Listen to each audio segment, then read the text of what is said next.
Disclaimer.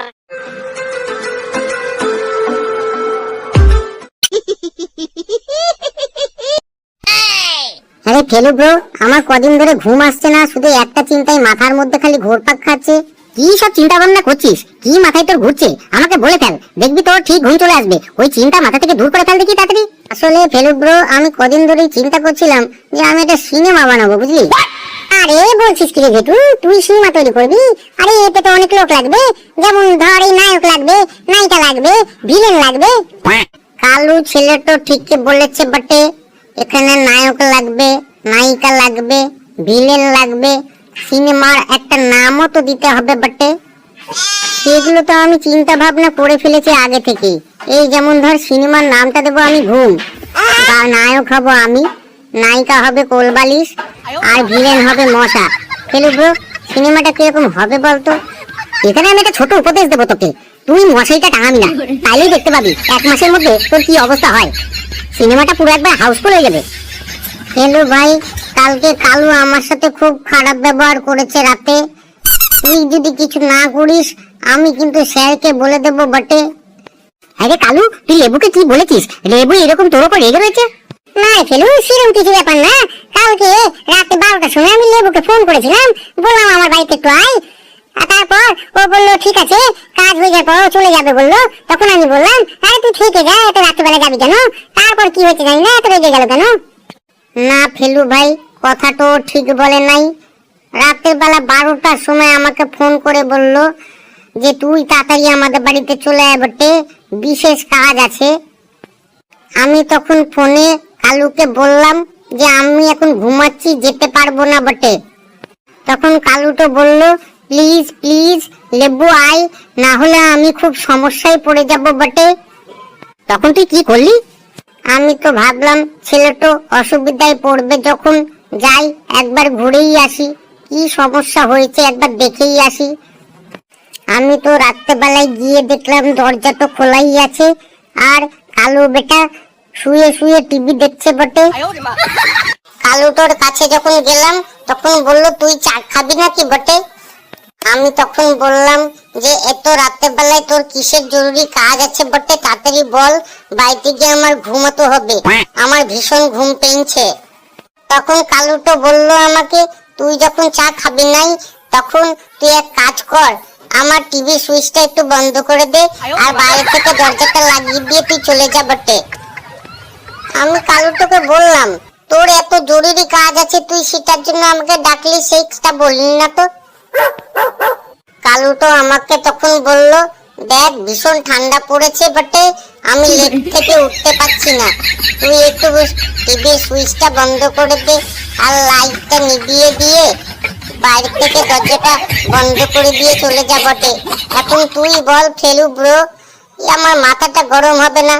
রাত্রে বেলা আমি অনেক কষ্টে ওই সময় শুয়েছিলাম লেপের তলায়, আর আমাকে এইভাবে বিরক্ত করলো বটে। কালু, এটা কিন্তু তুই একদম ঠিক কাজ করিসনি। তুই আজকে এক কাজ করবি, রাতে বেলায় 12টার সময় লেবুর বাড়িতে যাবি, লেবু তখন ওই কাঁথা কম্বল মুড়ি দিয়ে টিভি দেখতে থাকবে, তুই ওর বাড়িতে গিয়ে ওর বাড়ির দরজাটা আর ওই টিভিটা বন্ধ করে দিয়ে চলে আসবি, তাহলে শোধবোধ হয়ে যাবে। এই তোরা জানিস কালকে আমি মাসির বাড়ি গিয়েছিলাম, তো ওখানে আমার মেসোর তো নিজস্ব প্লেন আছে, তা আমরা খুব ঘুরেছি প্লেনে করে। অবশ্য তোরা প্লেনের মর্ম কি বুঝবি, তোদের মাসি পিসি মা বাবার কাউরির তো প্লেন নেই, তোরা তো কোনোদিন প্লেনেই চড়িসনি। তোরা দেখ হাবলু, প্লেন আমি যে কোনো সময় কিনতে পারি, শুধু কিনবে তার কারণ কি জানিস? ওই আত্মীয় স্বজনের বাড়ির উপর দিয়ে যখন যাবো না, শুধু পরের বার যখন দেখা হবে তখন বলবে তুই আমাদের বাড়ির উপর দিয়ে প্লেন নিয়ে চলে গেলি, আমাদের সাথে একটু দেখা করতে পারলি না, ওই জন্য প্লেন আমি কিনি না। এবার বুঝতে পারলি? আর তুই প্লেনে চড়েছিস, এটা আমরা খুব খুশি হয়েছি। আরো চল, আরো আরো চল, আরো চল। আরে আজকে তোরা এরকম ভাবে গল্পই করে যাবি? আজকে লেবু সোনার গান শুনবো না আমরা? বল না একটু লেবুকে গান করতে, লেবু সোনার গান না শুনলে আমার ভালো লাগে না রে। হ্যাঁ ঠিক বলেছিস তো, এই লেবু তুই তাড়াতাড়ি একটা গান কর, গান না শুনলে আমাদের সত্যিই ভালো লাগে না। ঠিক আছে বটে, তোরা যখন এত করে শুনাইছিস আমি তোদেরকে একটা ভালো গান শোনাবো আজকে। পাকা চুল কালো করে কলপ যে ওই মাখে, নোংরা গায়ের গন্ধ যে ওই আতর ঘষে ঢাকে, খেয়েছে লাকি ল্যাং ভেঙে ওই গেল ঠ্যাং, খেয়েছে লাকি ল্যাং ভেঙে ওই গেল ঠ্যাং, বাংলো মাথায় তোমার বেল, ও চাঁদুরে দেখলে কেমন তুমি খেল, ও চাঁদুরে দেখলে কেমন তুমি খেল, ও চাঁদুরে দেখলে কেমন তুমি খেল। ওই ওই ওই, তোরা কি করছিস? তোরা আবার স্কুলের মধ্যে এসে মারপিট করছিস? এ ওকে লাথি মারছিস, ও ওকে লাথি মারছিস, ব্যাপারটা কি রে? স্যার, আমরা কেউ এখানে মারামারি করিনি। তাইলে আমি বাইরে থেকে কিসের আওয়াজ পেলাম? খেয়েছে লাথি ল্যাং, খেয়েছে লাথি ল্যাং করছিল কে? স্যার, এটা লেবু গান গাইছিল, খেয়েছে লাথি ল্যাং, ভেঙে হয়ে গেল ঠ্যাং, সেই গানটা করছিল। লেবু, তুই কিন্তু খুব বেড়েছিস। এই তুই দাঁড়া তো, তুই বলতো তুই বড় হয়ে কি হতে চাস? স্যার, আমি বড় হয়ে গুগলের সিইও হতে চাই বটে। আমার না দামি দামি পোশাক থাকবে বটে, দামি ব্র্যান্ডের গাড়ি থাকবে বটে, ভালো ভালো খাবার খাবো, উড়োজাহাজে দেশ বিদেশে ঘুরে বেড়াবো, স্টার হোটেলে থাকবো। ব্যাস হয়েছে, অনেক হয়েছে। এত বড় উত্তর দেওয়ার কোনো দরকার নেই। পড়াশোনা তো কিছুই করিস না, দামি হোটেলে থাকবি, দামি দামি খাবার খাবি, এরোপ্লেনে ঘুরে বেড়াবি, তার জন্য তো পড়াশোনা করতে হবে। বড় কিছু হতে হবে, তবে তো হতে পারবি। আর তুই তো কিছুই করিস না, তুই কি করে করবি এগুলো? কে বললো বটে আমি কিছুই করি না?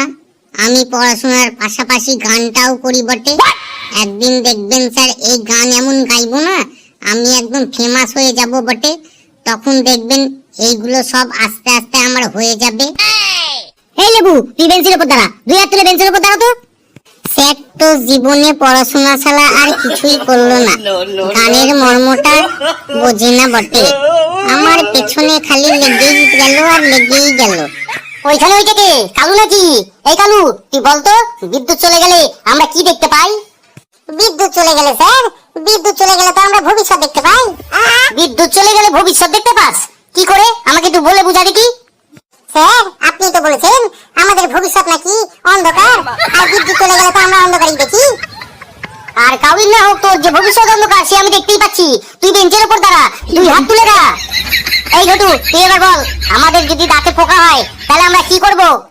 এটা তো খুব সহজ উত্তর স্যার। আমাদের যদি দাঁতে পোকা হয় তাহলে ওই 1 থেকে 2 সপ্তাহ খাওয়া দাওয়া বন্ধ করে দিতে হবে। তাহলে দেখবেন পোকাগুলো না খেতে গিয়ে মারা গেছে, দেখবেন দাঁতে ব্যথা অটোমেটিক্যালি কমে যাবে। তোরা দেখছি কিছুই পড়াশোনা করিস না, অন্তত এইটুকু সাধারণ জ্ঞান হিসেবটাও নেই তোদের। তুইও দাঁড়া, তুই 2 হাত তুলে দাঁড়া। এই পেশি, তুই বলতো যদি রাতে ঘুম না আসে তাহলে আমরা কি করব? স্যার, এটা খুব সহজ কোশ্চেন স্যার। রাতের বেলায় যদি ঘুম না আসে তাহলে আমরা দিনের বেলায় ঘুমিয়ে নেব, তাহলে আর কোনো সমস্যা থাকবে না। যা কোশ্চেন করবে তার উল্টোপাল্টা উত্তর ছাড়া তোদের কাছে কিছুই পাওয়া যায় না। তোরা কি সবাই একই রেশনের চাল খাস? না স্যার, আমি তো লাল বাবার চাল খাই, আমি রেশনের চাল খাই না। কি বলছেন স্যার? আমিও রেশনের চাল খাই না, আমি তো বাসমতি চাল খাই। আমার বাবা বাড়িতে বাসমতি চাল নিয়ে আসে। আমিও রেশনের চাল খাই না বটে, আমার বাবা দুধেশ্বর চাল বাড়িতে আনে, আমরা সবাই ওই দুধেশ্বর চালটাই খাই বটে। অনেক হয়েছে, তোদের আর চালের হিসাব দিতে হবে না। স্যার, আমার মাথাটা কিরকম টনটন করছে, যদি একটু বসতে দেন তাহলে উপকৃত হই। পড়াশোনা তো কিছুই করিস না, 5 মিনিট দাঁড়াতেও পারিস না, দাঁড়াতে গেলি হাত টনটন, মাথা টনটন, পা টনটন, এগুলো তোদের করতে থাকে। একটা কোশ্চেনের উত্তর দে, তারপর তুই বসবি। বল দেখি, পৃথিবীতে সবচেয়ে চালাক প্রাণীর নামটা কি? এ তো খুবই সোজা কোশ্চেন স্যার। পৃথিবীতে সবচেয়ে চালাক পশু হচ্ছে গরু। গরু হলো পৃথিবীতে সবচেয়ে চালাক প্রাণী, তাই তো? আচ্ছা, কি করে চালাক প্রাণী হয় ব্যাখ্যা দে দেখি আমাকে। গরু হলো পৃথিবীতে সবচেয়ে চালাক প্রাণী, এটার ব্যাখ্যা তো আরো সহজ। বাংলার 2য় পত্রে প্রবাদ আছে, অতি চালাকের গলায় দড়ি। আর বেশিরভাগ গরুরই দেখবেন স্যার গলায় দড়ি থাকে, সুতরাং গরুই হচ্ছে পৃথিবীর সবচেয়ে চালাক প্রাণী। তুই আজকে পুরো ক্লাসে দাঁড়িয়ে থাকবি, তোর মাথা টন্ডন করুক, পা ভনভন করুক, যাই করুক, তুই আজকে আর বসতে পারবি না। বাবা হাবলু, তুমি বলতে পারবে শরৎচন্দ্র চট্টোপাধ্যায়ের ছদ্মনাম কি? হ্যাঁ স্যার, নিশ্চয়ই পারবো। শরৎচন্দ্র চট্টোপাধ্যায়ের ছদ্মনাম হচ্ছে অনিলা দেবী। খুব সুন্দর, খুব সুন্দর। আর একটা কোশ্চেন করবো হাবলু, বলো তো দেখি, কোন প্রাণী ঘুমালেই মরে যায়? কি উত্তরটা দিতে পারবে? হ্যাঁ স্যার, নিশ্চয়ই পারবো। পৃথিবীতে একমাত্র একটাই প্রাণী আছে, সেটা আবার খুবই ক্ষুদ্র, তার নাম হচ্ছে পিঁপড়ে, যারা ঘুমালেই মারা যায়। বাবা বাবা, খুব সুন্দর, খুব সুন্দর উত্তর, খুব ভালো হয়েছে বাবা হাবলু। দেখ, তোরা দেখ, আমাদের এই স্কুলে একমাত্র একটি ছেলে রয়েছে যে পড়াশোনা করে আমার এই স্কুলের মুখ উজ্জ্বল করেছে, আমাদের মুখ উজ্জ্বল করেছে। এই ফেলু, এবার তুই বলতো বড় হয়ে তুই কি হতে চাস? স্যার বড় হয়ে আমি উকিল হতে চাই স্যার। বাহ, এ তো খুব ভালো। আচ্ছা, তুই যদি বড় হয়ে উকিল হোস, তাহলে যদি কাউকে একটা কমলা লেবু দিতে হয়, তুই তাহলে কমলা লেবুটা কিভাবে দিবি ওই লোকটাকে? তো খুবই সোজা স্যার, লোকটাকে দেবো আর বলবো এই নিন দাদা, এই লেবুটা নিয়ে বাড়ি চলে যাও। ঠিক হলো না কিন্তু হেলু উত্তরটা তোকে উকিলের ভাষায় দিতে হবে, তুই তো বড় হয়ে উকিল হতে চাস। এবার আমাকে বল দেখি কিভাবে তুই দিবি।